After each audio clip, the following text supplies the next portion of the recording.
জয় গৌর, জয় নিতাই। আমি চাষি ভাই বলছি, রহমতপুর পূর্বপাড়া থেকে, করিমপুর থানা, নদিয়া জেলা। আমি কবিতা বলছি, কবিতার নাম প্রতীক্ষা।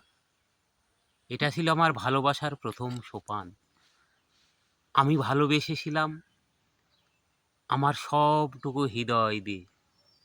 জানি না ভালোবাসা আলাদা হয়ে যাবে একদিন।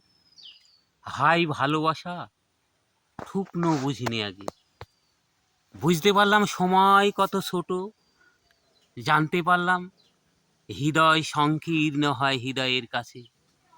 আমার জ্ঞানের বহরে আঘাত আনলো এমনি ব্যথা, কিছুতেই ভোলা যায় না সেই ব্যথা।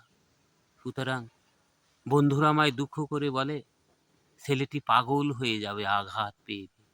আমি বলি, দুঃখ করো না, আমার জন্য অপেক্ষা করছে সুদূর ভবিষ্যৎ। নমস্কার।